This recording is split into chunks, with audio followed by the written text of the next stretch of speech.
مناسب خی کڑ تھا بھائی لگ کڑ بتائی لگ کڑ بتائی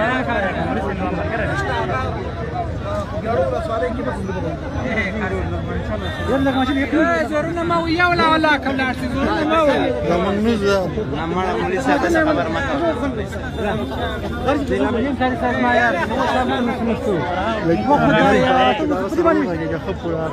ورانا ها مقدور نسير على برا زين ورا ده زمين ايمن بس اجازه نست اجازه نست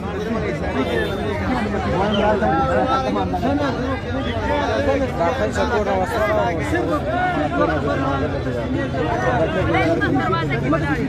انا خلت زين پر موږ موږ نه نه طالبان ته تسلیمي ها تو وخت تسلیمي روان نو پاتې چشته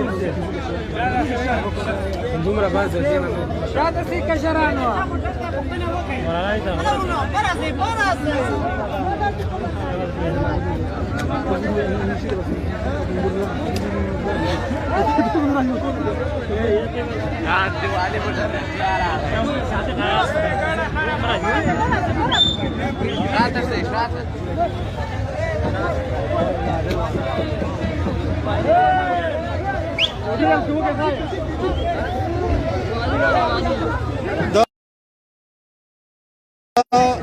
CineBeam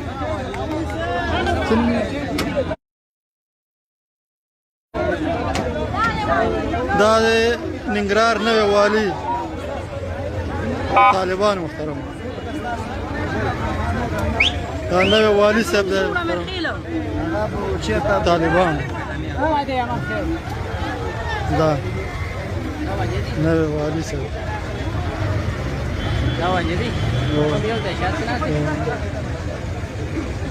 اوس هیڅ مشکل نشته کول غونډ ننګرهار امنیت کې دی نه چور شته کونړ غونډې نه بل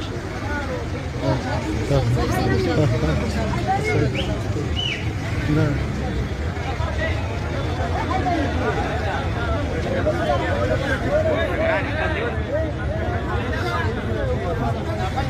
ننګرهار والي طالبانو ووته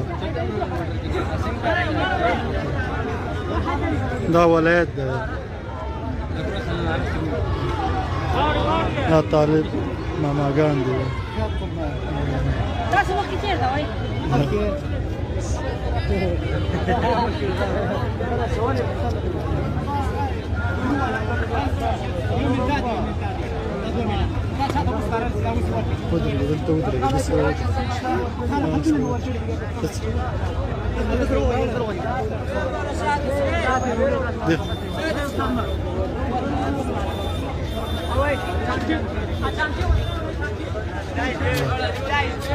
دا ګیټ دی د ولایت مخه ده څوک نه پرېږدي نه کوم کسان چې راځي او بس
دا ویډیو به څنګه ثبت کیږي اوس نه څنګه به ثبت کیږي वो direct save की हां फेसबुक डायरेक्ट सब की याद ओ लाइव था ओ लाइव ना direct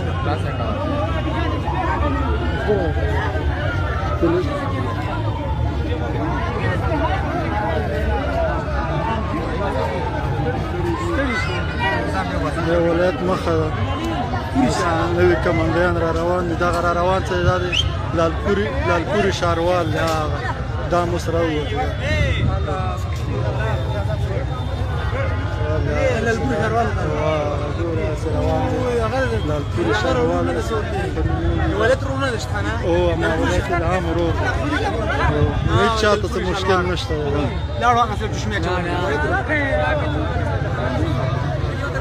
نه بیرغ ته څه وایي نه بل څه بس څوک چې حکومتي هغه راځي دلته ونه سلاګان نه اخلي بس تسلیمۍ ورته لیکل کوي بس دا دی نوی مجاهدین صاحبان راغلي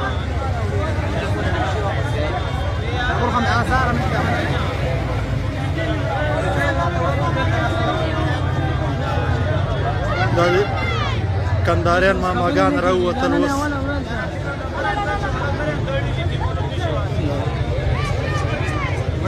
ننګرهار ولایت مخه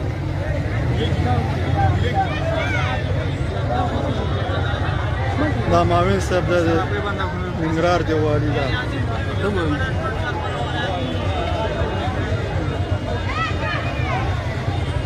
دا نوی ډله راغله شیرزاد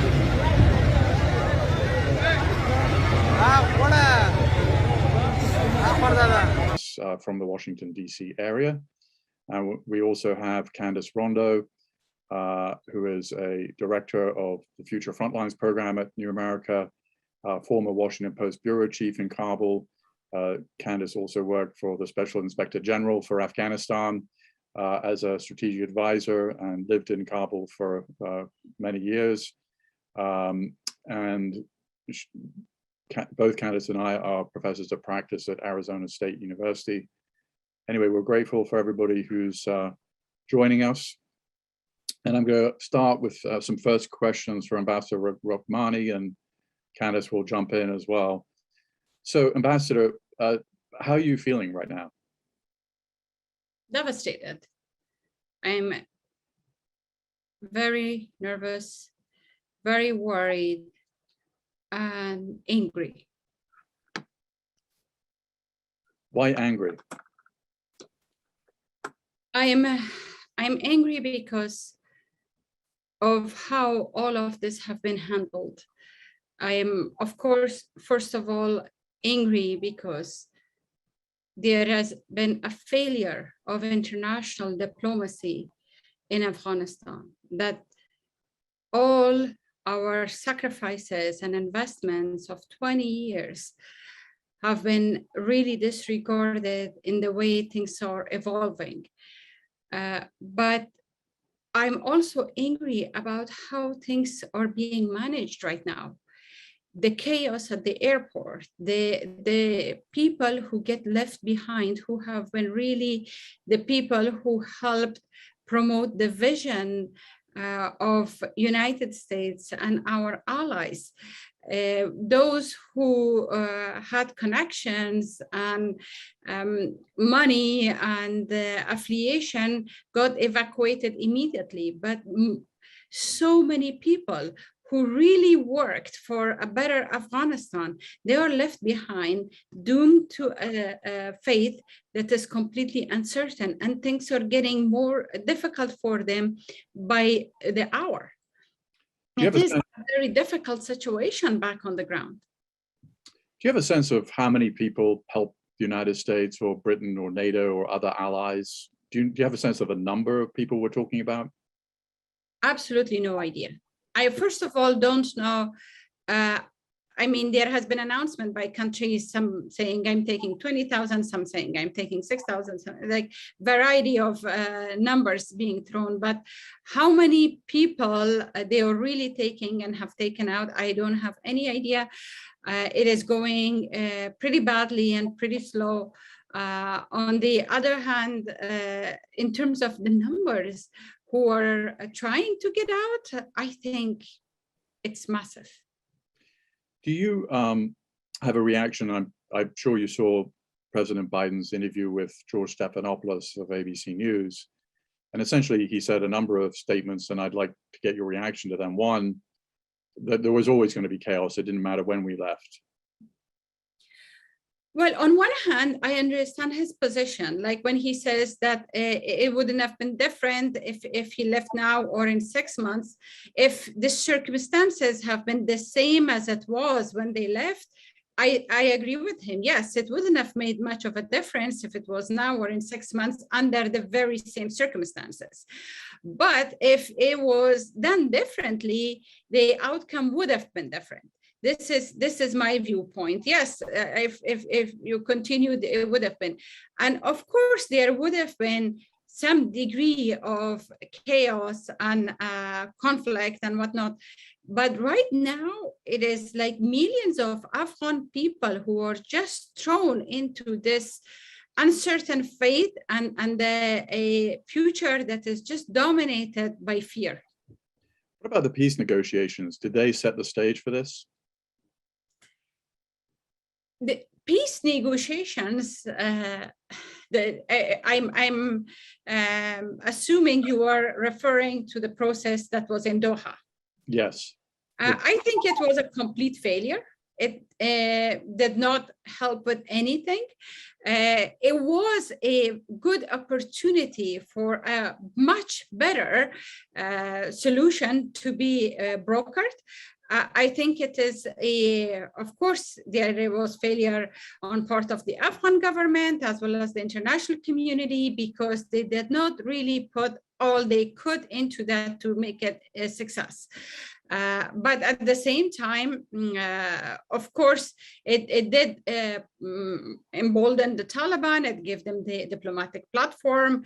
It allowed them to make the connection with the rest of the regional countries. But in terms of the result of it, we already have seen. There was a military takeover. So what is the outcome of a peace process when one group is basically taking over somehow militarily? Specifically excluding the Afghan government from those negotiations, was that a mistake? Of course it was. I mean, like you would negotiate the fate of millions of people with a group that are not necessarily even in Afghanistan, except for fighting, except for conducting a military mission there. And excluding the Afghan people from that. What could have happened is that if international community, in a much more hands-on way, provided a framework, pressured all the sides, asked them to agree on certain conditions and basically terms, and give them deadline with the specific consequences should they derail and do not agree, and then try to go in and enforce it. That would have resulted in a probably a government that would have been more acceptable for everybody and would not have pushed hundreds of thousands of Afghans together at the airport today as they are. One final question before I turn to Candace. General Milley said in a Pentagon briefing that there was no intelligence indicating that the collapse would take place in 11 days.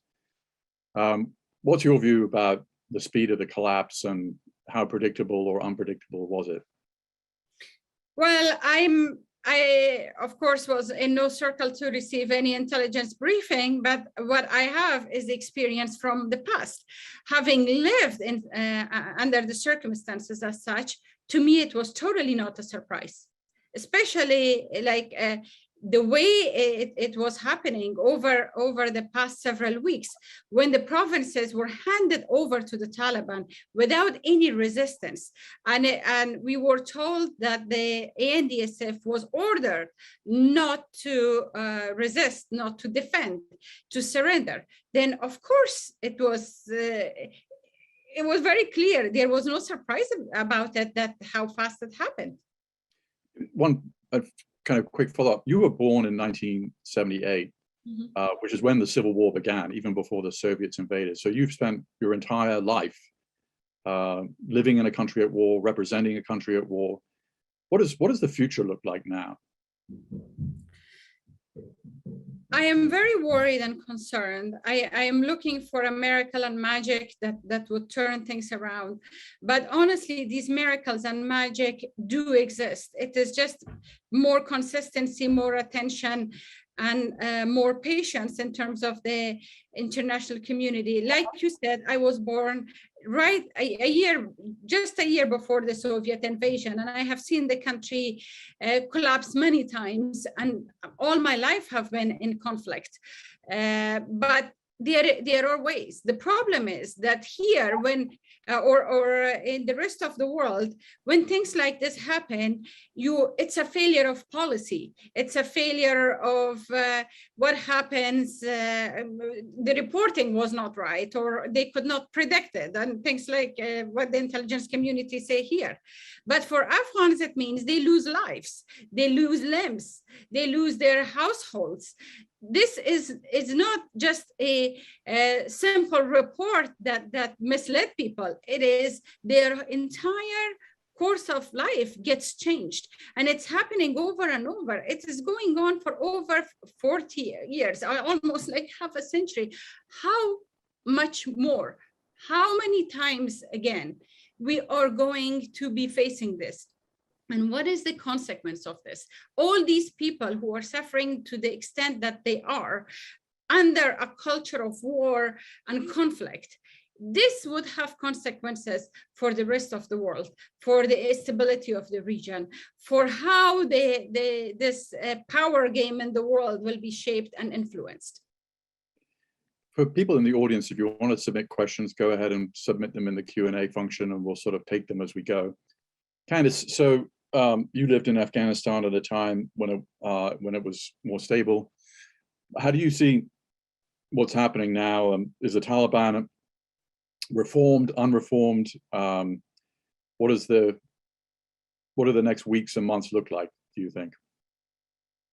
Thanks, Peter. I lived in Afghanistan for almost 5 years. I've been, working on supporting, better understanding of the conflict there for 13 years. I think anybody, including Ambassador Rahmani, who understands and has lived in Afghanistan, well understood that this was a predictable outcome, absent the United States getting out of its own way. I think, as early as 2011, when Obama first indicated that there would be the beginning of the drawdown in 2014, it was evident that what was needed was not necessarily a US-led negotiation process with the Taliban, but rather a negotiation process led by a third party, preferably the United Nations, with enormous amount of support. That didn't happen. That is the fatal flaw here more than anything else, and not, of course, envisioning what the exit would look like all the way to the end. In terms of the Taliban, I think we already see the evidence playing out in these scenes of, shooting into crowds in Asadabad and Jalalabad, while they're talking about giving amnesty to former Afghan government officials and anybody else who kind of worked for a different vision of Afghanistan than the Taliban had. Clearly, their rhetoric does not match their actions. The words and deeds are completely opposition to each other. And that's nothing new. We've seen that for years from the Taliban. And it speaks volumes about the discipline within their ranks. Let's remember that, thousands of prisoners have been released as a result of this process. many of them held for years, in Afghan government prisons and in other kinds of custody. And they are now joining the ranks of the Taliban. And so these folks are going to be far less disciplined than perhaps the core cadre of the Taliban organization and movement. And that's concerning. As Ambassador Rahmani just noted, the situation right now on the ground in Kabul in terms of the airlift effort is an unmitigated disaster, a national embarrassment for the United States, a stain on the history of this country that we will never live down until the Pentagon and the State Department start talking to each other and coordinating and opening those gates, getting commanders on the ground to get those young Marines to open the gates and make sure people can get through without harassment and get on planes. There should be no planes leaving Afghanistan right now with empty seats, but there are. So unfortunately, the future of Afghanistan looks like more of this, but worse. And I have one more important piece here that we're not talking about, which is there today, Ahmed Massoud, the son of Ahmed Shah Massoud, of course, the great Northern Alliance fighter who fought the Taliban for many years, had an op-ed in the Washington Post calling for resistance.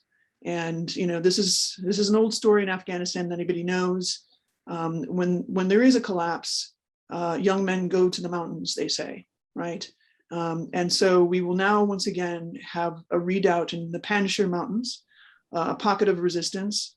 And the Taliban, of course, have an enormous amount of power at this moment, but there's no reason to believe that they will have the kind of staying power that they had just even a week ago. I predict that we will start seeing all kinds of resistance. Some of it will be peaceful, some of it will be violent. And the regional partners and players, China, Russia, Iran, Pakistan, India, all of them are going to pay the price for their schadenfreude.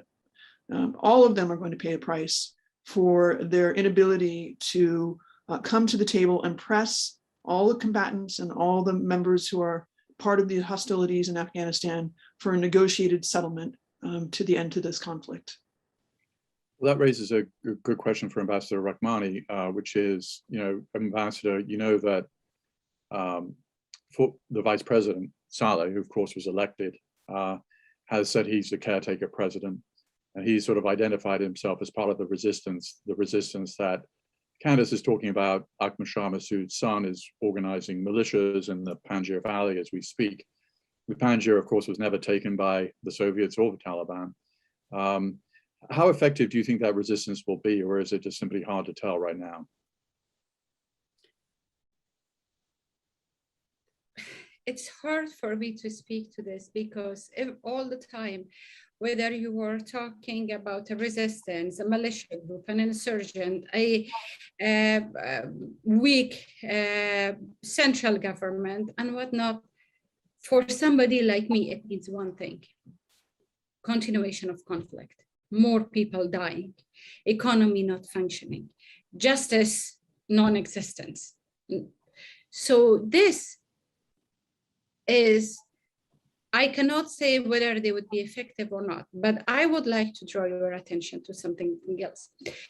In Afghanistan, any group who wants to impose their ideology, to be one-sided, not to be inclusive, they will be faced with resistance. This has happened over and over.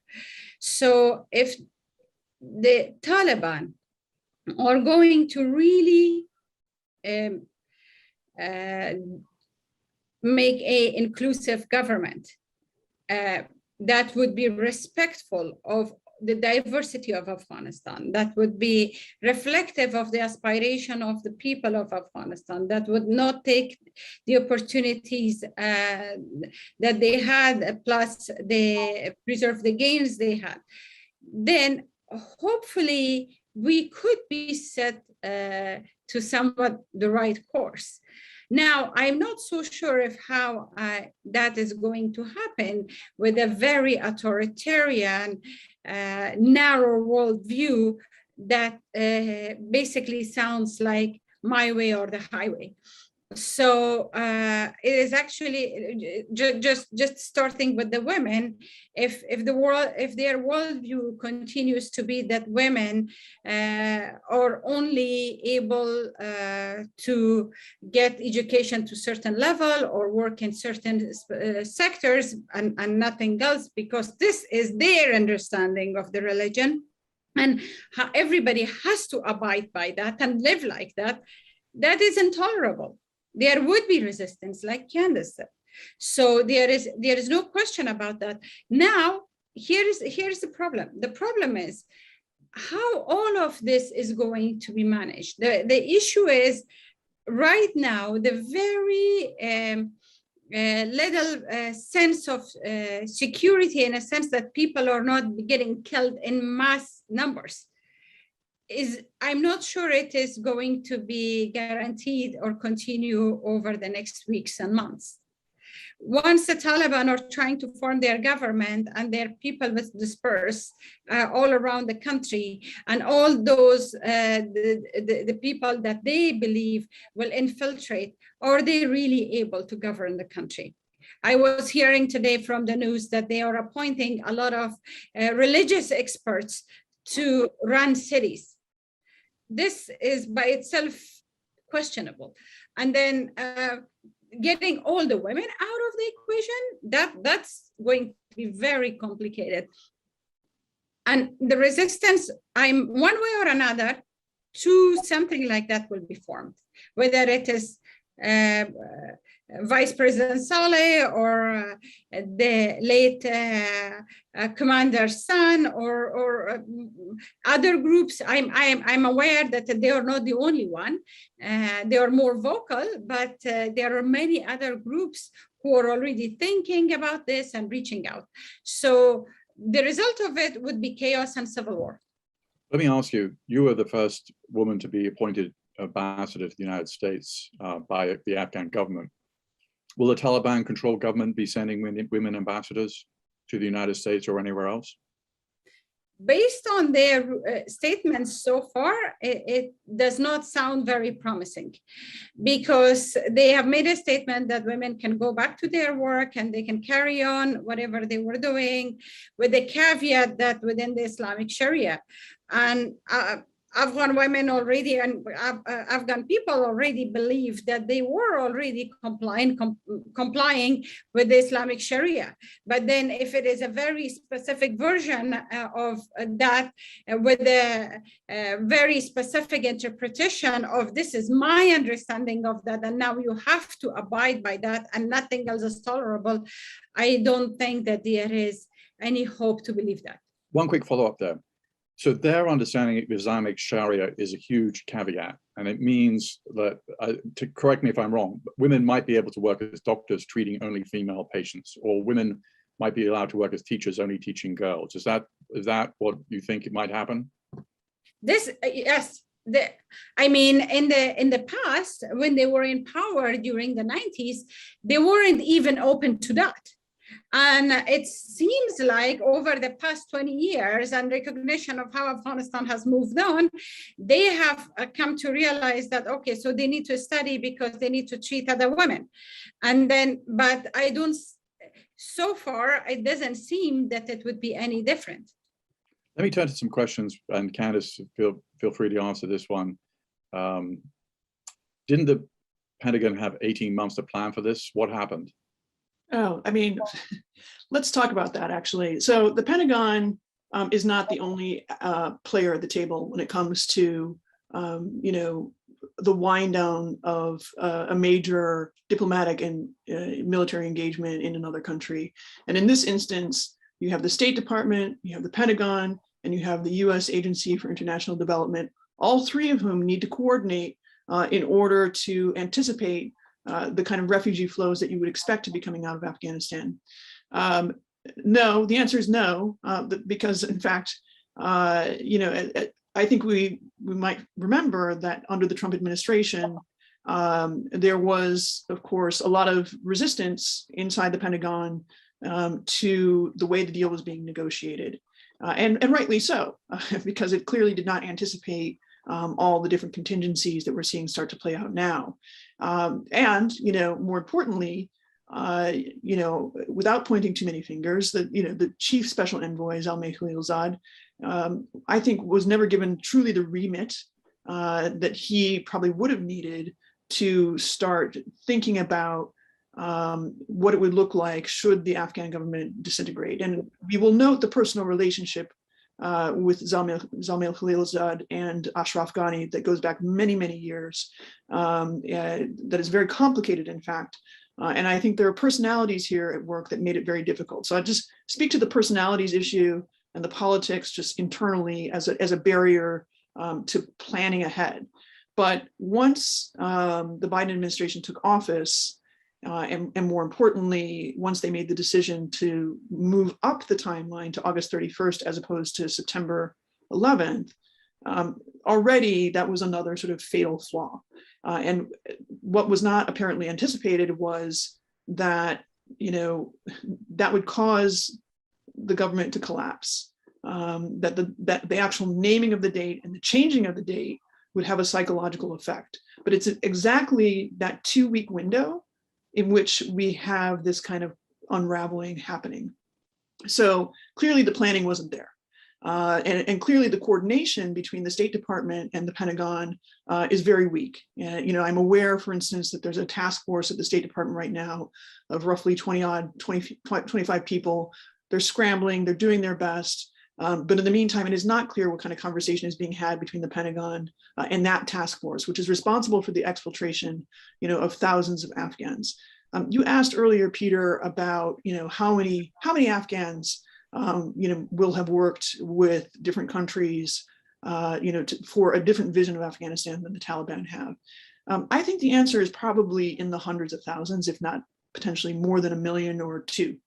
When you really think about it, Afghanistan is a country of 35 million people, and NATO is a coalition of 28 nations.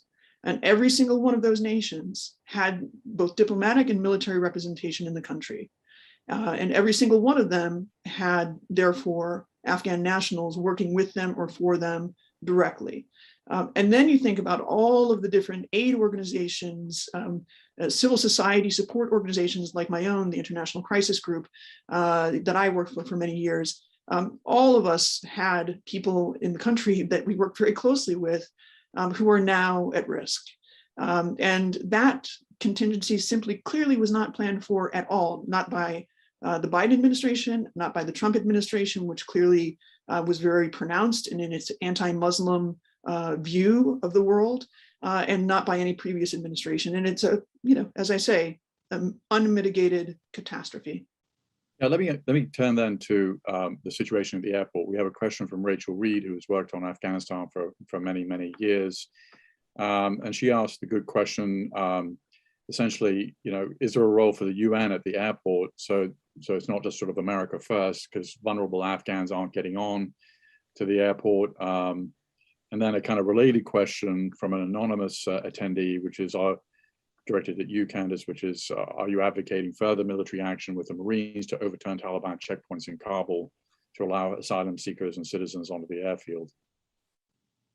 Well, certainly there would be a UN role here implicated. And in fact, that would have been one potential planning point that could have been put in place, I think, months ago.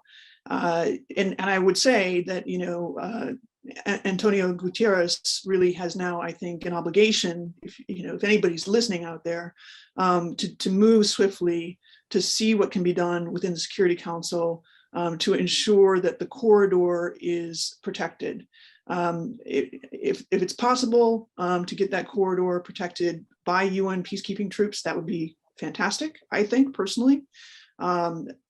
And I agree that having the US lean forward is potentially a very risky position. I'm certain that's why there's so much hesitation inside the Pentagon.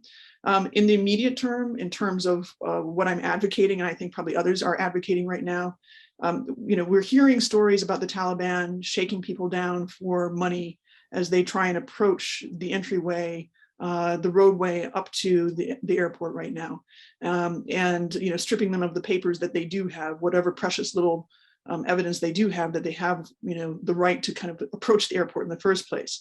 That has to stop. And I know it's going to be difficult, but that is where the UN, I think, probably could be very useful. I certainly think that the US should be working very hard with its allies in NATO, in the coalition, to push back that perimeter, meaning making sure that there's greater, at least some sort of greater control to allow for the entry of Afghans at least 200, 300, 400 meters out from the entryway to the airport. And I will say this right now, if the Pentagon is not moving to get the commander on the ground at Kabul International Airport, Hamid Karzai International Airport, to get eyes on at the gate, that commander needs to physically walk to the gate right now and assess the situation and get a solution in place. Is the UN part of that solution, Ambassador Rahmani? I echo what Candace said. I would just being realistic, I'm not sure that at this point trying to get consensus on what to do on Afghanistan at the UN level and the bureaucracies that they are going through would be a very fast solution. However, I agree with her that if there was an urgent action and some peacekeeping troops would be deployed immediately, like if they could really move that immediately, that would be a very good solution, number one. Number two, if not, like Candace said, there is need for immediate action. It is chaos because people are panicked, people are taking their chances, everybody has been called to the airport, and organizing it is difficult, but it's not rocket science. So you really need to get somebody down on the ground to sort people out, tell who should go home, who should stay, and what is the order. Right now, the people who are getting calls that they will be evacuated, they spend days at the airport before they get evacuated. And they don't even know whether they would be evacuated or not. I am aware of like some people that I know closely have been evacuated and 2-3 times because the plane wasn't sure where to go. Once they were in the plane left and landed in one of the neighboring countries. Then they were turned back. Then they came back to Kabul and they were supposed to go to a different country, Eastern Europe, and then they came back again. So 3 times they had this back and forth before they finally landed to where they were intended to land. And we were just having a side discussion before this conversation started, and Candace were telling me that because of this chaos, there are planes that are coming back with empty seats. So this is the level of disarray that we are talking about. I think it is time that, like Candace said, that the commander goes down on the ground and organizes things, because it is going to get only more and more difficult moving forward. A question for both of you from Tom Freston, who's a New America board member who spent many years living in Afghanistan and also ran MTV and Viacom, and also has played an important role in advising Tolo TV, which of course is the main independent source of news in Afghanistan. His question is, do you have a sense of how the Taliban will seek to deal with current independent media sector, TV, radio, print, social media, internet access, etc.? Is their current more tolerant pose just temporary? 100%. What is the tolerant pose? I mean, they've been targeting journalists left and right, killing them. I don't see any tolerance, right? I think the floodgates are now open for an all-out campaign, especially for the most independent Afghan voices, but I'll defer to Ambassador Rahmani. I agree with you. They already made an announcement of how they are going to be dealing with media with 3 conditions. 2 of them could be interpreted however you would possibly can, and given the Taliban's record, I think it wouldn't be very difficult for them to interpret it in a very harsh way, saying that the journalists could do whatever the reporting in an impartial way, in a professional way, but in accordance to Sharia. So they always leave that caveat. I mean, who is reporting against the Sharia? What does that even mean, really, clearly speaking. As a Muslim and as somebody who has worked on Islamic laws, I wonder what does that even mean. Secondly, they say we want to make sure that it is not against the national interest. Again, you say there is a free media, independent media, and then you cannot speak against the national interest. And how you interpret that national interest is another thing.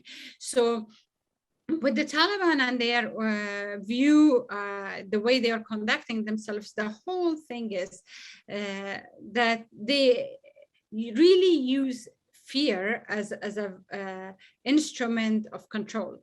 And many people are joining that. I am sure that people will not be reporting necessarily independently for long because of fearing for their own lives and their family's life. As to your question regarding the means of connections, internet and whatnot, that's another concern, because once there is a problem with the infrastructure, for example, lack of electricity, which people have been already facing, then it could become even more difficult.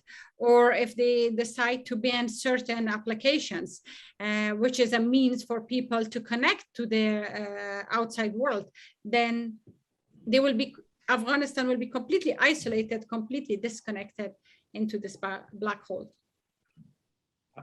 For both of you, starting with Ambassador Rahmani, from Abdulaziz Waheli, how do you explain the collapse of the Afghan army, the lack of resistance to the Taliban? I thought the military could be the one institution that can lift the nation to stand on its own for a better future. My understanding is that the collapse of the military was due to the lack of leadership from Kabul. They failed to support the military. They failed to provide them with morale and to fight. They failed to lead them. In fact, it has been many of the commanders from the field shared that they were ordered not to fight. They were ordered to surrender. And as a result, they did. And as we progressed, as the time progressed in the theater, we had an announcement by the governors saying we peacefully handed over the provincial capital to the Taliban. And if you do that, then how could possibly the military fight? The failure in their part was because of lack of leadership and lack of support.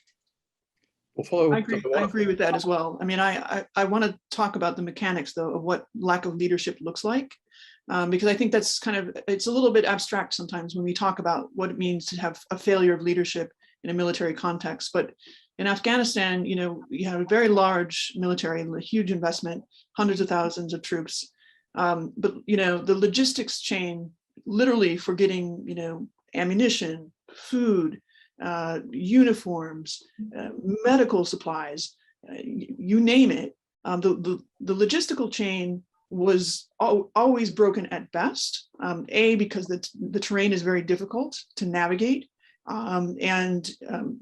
but also because even when supplies would reach, let's say, a given base, it could be in Kandahar, it could be in Helmand, it could be anywhere in Afghanistan, it doesn't mean that the commander in charge of that base is doing his or her best, his best often, right, to ensure that the supplies are properly used. There's a lot of hoarding of materials, a lot of reselling of materials on the black market, and a lot of failure to manage the military material that was actually given to them. And that was a perennial problem. That's not like yesterday's problem. It's a problem that's been going on for 20 years. If you compound that with the fact that the loss of air resources, not just airstrikes, I'm talking about, again, medevac for soldiers who are left on the battlefield, taking things to and from places.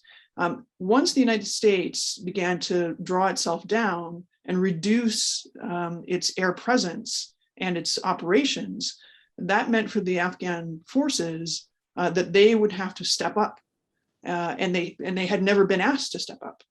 In fact, it was sort of like step up overnight, right?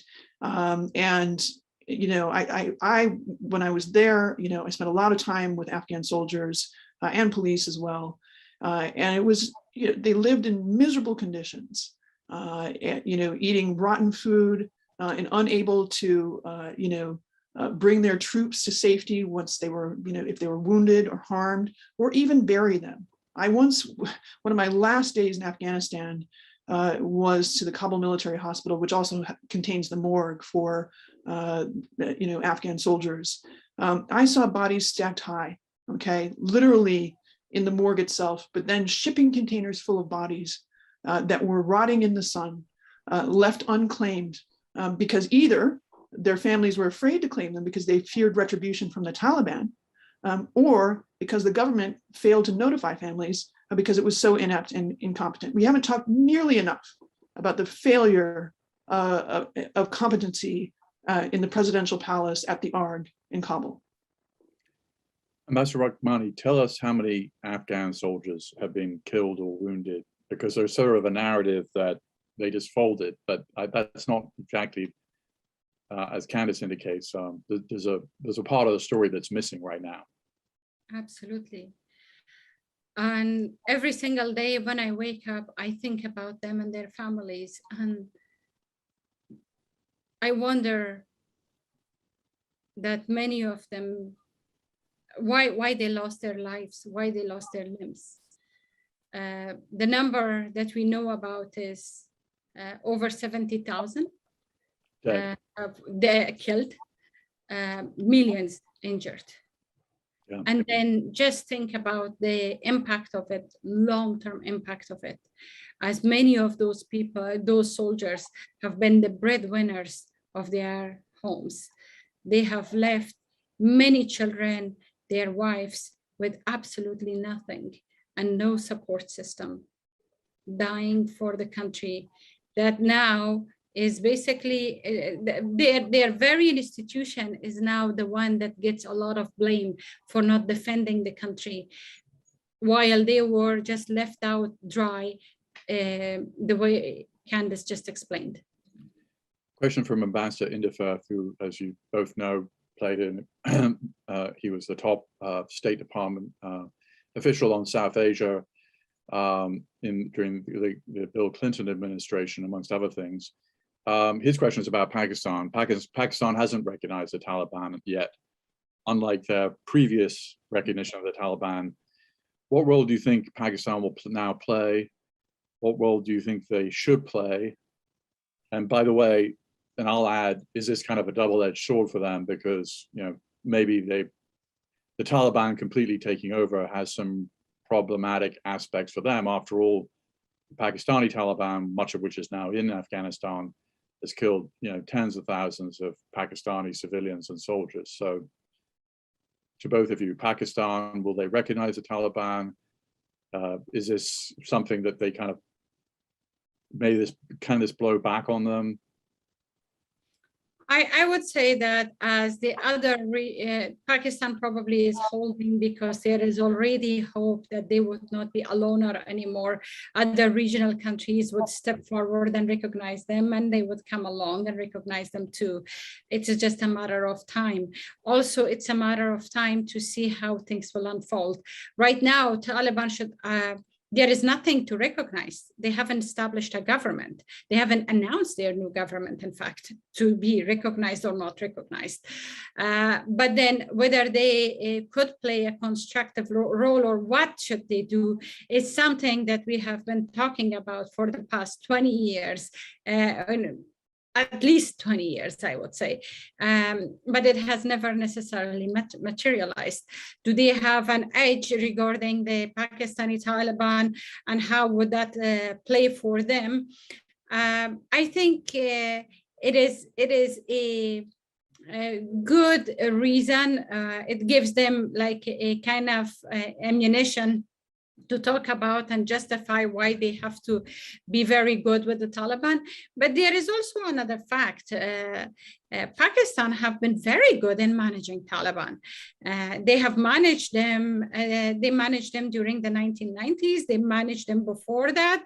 And over the past 20 years, with their leadership being housed there, with Pakistan speaking for them and leading them, they have been very good in managing. So I would think that Pakistan should not be too worried about how the Afghan Taliban would possibly go against them in any possible way, including by supporting the Pakistani Taliban.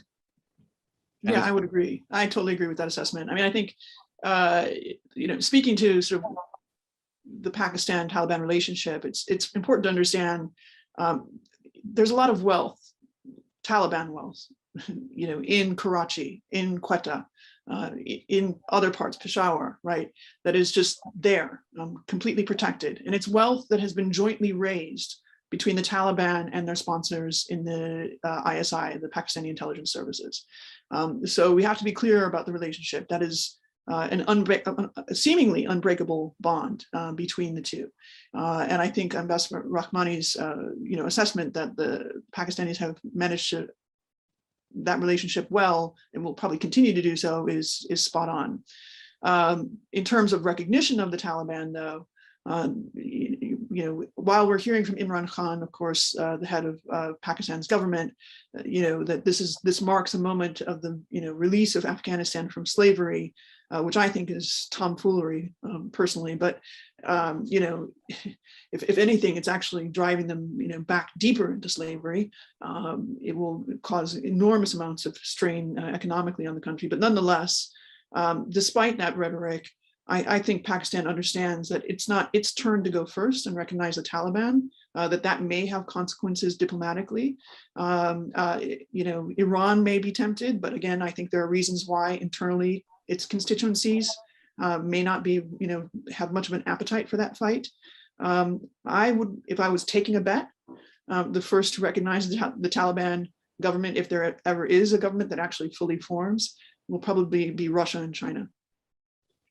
Ambassador, you agree? Yes. Just to clarify something you said earlier, we're getting a question about it. When you said that some of the Afghan forces were ordered to surrender, can you clarify kind of what was that, because there was a theory that we should just abandon certain of the more obscure districts and try and focus on the cities, or what do you say, who ordered Afghan military forces to stand down and why? Well, I'm hearing a variety of different theories and actually narratives of what happened. I will try to briefly recount them. Yes, one is the one that at the very initial stage, as the Taliban made speedy progress in gaining territory around the districts, it was a sensible military tactic too, to just stand down and leave the districts, leave territory, focus on the centers of population. That was a military tactic, and that was a sensible thing, and this is what happened. They told them to pull back so that we can. In fact, I'm also hearing that even that did not happen well enough in time. We already lost a lot of soldiers in a lot of checkpoints that were isolated, that were not supported. They did not get the support that they needed in time, and we just lost them. That proposal was very early on the table. As soon as President Biden announced that there would be a full withdrawal, it was anticipated and it was a strategy, but even that was implemented late after we lost a lot of soldiers, number one. Then second, then comes the next phase. The next phase was that the concentration was at the centers of population. Now, depending on where those centers of populations were located, what I have heard is that in certain places, they were just left dry. They needed support and they did not get the support. And that resulted in loss of lives, number one. Number two, when that happened and a lot of the forces saw that, they witnessed that they were fighting for a system that did not respect them and support them. They also were demoralized and they pulled back. This did happen. And then comes the other phase where things are at the level of the provincial capitals. And this is the most questionable one. And I do not necessarily know the answer why, but there are different discussions and theories that I have heard. I cannot confirm or reject any of them, that the commanders, the governors were ordered to leave the provincial capitals and surrender to the Taliban. Now, as why that happened, there are a variety of different narratives. To just recount some major one is that they knew that they cannot resist and there would be a takeover in order to prevent more killing of the people that happened. The second one is that there was a side deal between the Taliban and former Afghan government, that it would happen, and then they would make sure that there is a peaceful kind of surrender to the Taliban. The third is that people disseminate that it was the Americans and the international community who had direct access to the Afghan military, and they know their structure and formulation. They told them not to fight. But when it comes to the provincial capital, and the officials went public to the media saying that we peacefully surrendered the capital, that could not have happened without getting direct direction from Palestine. Yeah, I would also just, I mean, not hearing everything, there are lots of theories of the case, I'm sure, but I can imagine a situation, knowing what we know about Afghanistan and how provincial capitals, especially ones that are very remote and are less economically central to the country's kind of viability, I can imagine that there were always side deals in place with the Taliban between members of the military and members of the provincial government, because you would have had to make those deals to get goods and services throughout the war. That's just a reality. And we know for a fact that the Taliban was constantly imposing taxes, in some of these more remote locations, right? On everything from the movement of, fruit in and out of major provincial capitals, and then down to Kabul, right? Or other major cities in Afghanistan. So I can imagine a situation in which those deals were already in place. And it was just sort of a question of, what was the tipping point in that relationship, which is probably pretty personal, actually, where essentially it was decided it was time to leave.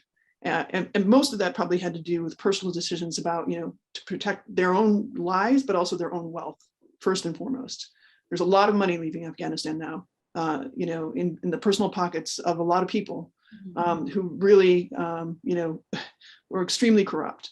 So that kind of corruption is just so corrosive. Whether or not there was a direct order from the ARG, I think we could probably point some fingers. I think we know about the triumvirate, those who were close to Ghani, who might have been confused about what giving orders was really about. But we also know that in the Afghan military itself, at the higher level in the officer corps, that there are 3 or 4 different factions. They're very ethnically, sort of divided. The current, well, I don't really know what to say anymore, but the most recently appointed head of the Afghan military, the Minister of Defense, Bismillah Khan, was, he's a very controversial figure, but he represents one faction, and these factions were warring with each other. So I don't envision this as a situation where there was a single order coming out of the ARG, out of the palace in Kabul, but rather a series of lots of different suborders, at the provincial capital level, and then, deals and even, factional infighting inside the Ministry of Defense that led to this disaster. Question from Abdul Aziz Wahali. Which country do you think has the most leverage over the Taliban? Qatar, UAE, the Saudis? And I'll add, you know, it's interesting, the pictures of Mullah Baraida getting off Qatari military transport plane when he arrived back in, the political leader of the Taliban, when he came back for the first time in 20 years to Afghanistan. And, you know, obviously Saudis and the Emiratis recognized Afghanistan, the Taliban, pre 9/11. There's been a lot of changes. MBS has outlawed the Muslim Brotherhood, for instance, in Saudi Arabia, labeled it a terrorist organization. So do you think the Saudis and the Emiratis, I mean, are they unlikely to recognize the Taliban? What's their relationship going to be? And what role will Qatar play going forward? I would say that the country that has the most leverage is, of course, Pakistan, number one. And then when you go beyond that, Qatar have been hosting them, housing them, supporting and providing, and that gives them a channel of influence. It is, based on information I have, they do have influence. Now, if we expand that, it is not only these three countries that you named, but it goes way beyond that. And there is a variety of different channels that a lot of regional countries have been utilizing, promoting specific agenda and influence on the Taliban. Yeah, I'd agree with that assessment. Obviously, Pakistan holds the most leverage, but it's important to also kind of calculate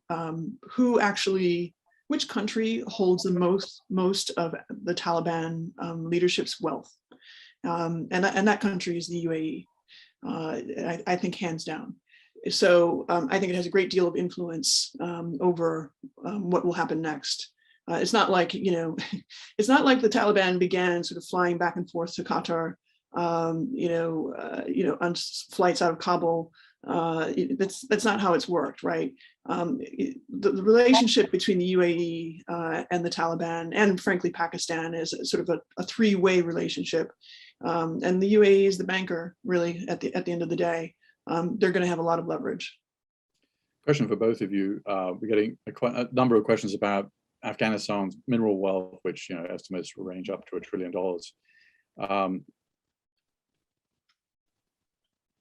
Is there it's been a long discussion about this issue for many years. I mean, maybe Candice, you can begin, and we'll wrap up with Ambassador Rahmani in the 4 minutes we have left. But I mean, clearly Afghanistan's sitting on a gold mine of minerals, but getting them out is another issue, right? You have to have a functioning government to get them out and actually like drive revenues. And, that just hasn't occurred. And, I get it, particularly the rare earths, that's an enormous national treasure for Afghanistan that could literally transform the country into something, on the scale of what we now see in South Korea, it would be an enormously transformative, moment if there was a functioning government that could get more than dribs of drabs out of sort of artisanal mines that are kind of scattered around out of Afghanistan, right? I think there's also probably a question about China. I know there's been a lot of discussion about, China's ambitions in terms of the Belt and Road Initiative, and now, whether it can incorporate Afghanistan into that framework. It hasn't been super successful, actually, even in Pakistan, right? There's a lot of security issues for Belt and Road Initiative projects especially in southern Pakistan, in the area bordering Afghanistan. So, there are some mining enterprises, of course, that China has tried to get going, especially with copper in Afghanistan. And those have not really panned out either. And the reason is simply you cannot move, large goods and large amounts of, minerals across the country that is insecure. And you cannot just sort of take them out with no market to deliver them to. So I think anybody who sort of has this idea that China will come in now in the next 5 years and take over the rare earths of Afghanistan is still living kind of in a fantasy land. Ambassador Rahmani. like Candace said, you need a functional government to exploit and extract these natural wealth. However, the irony and the problem is that they have been already exploited so much illegally in the absence of a functioning government, which is a lot more dangerous. We have seen countries coming and looting the kind of minerals that they could.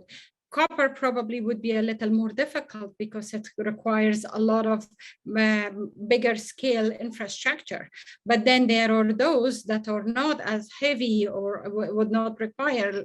And throughout the past 20 years before that, and I'm worried that even more now, a lot of these natural wealths of Afghanistan are completely in danger, not only for illegal extraction, but also destruction, because as they are illegally mined, they usually destroy all the areas around it, and at the same time, it is not efficiently done, and probably leaves all sorts of residuals and things that are harmful. So this is, in fact, one of the reasons that the international community must pay attention. Now, we are where we are, it's messy, it is chaotic, what needs to be done? I think the ideal scenario would be that there would be immediate peacekeeping mission deployed in Afghanistan in order to just ensure that mass atrocities will not happen. Number two is securing whatever assets Afghanistan has, whether it's inside Afghanistan or outside Afghanistan. I think international community has an obligation to prevent looting of Afghanistan once again. It has happened, it is happening, and it would be such a shame to lose that. Thirdly, the preservation or protection of our historic and cultural heritage that could be looted, and it is a loss for the entire humanity. And fourth, but not in this order, and most importantly, protecting the rights of Afghan women, protecting women to begin with, because they are, again, those who will be losing the most, and their rights is not simply protection. The protection of women of Afghanistan and their rights is not just a moral and ethical issue. It is a matter of national security. It ties directly with the counterterrorism strategies, and it ties with the economic development and what would be the course of economy. They are the ones that are running the local markets. They are the ones that are producing majority of the agricultural products in Afghanistan, although it's unpaid, but that they are the ones that are producing it. Their protection would determine the course that Afghanistan will be set to, as well as the stability of the region, whether extremism would find again a breeding ground leading.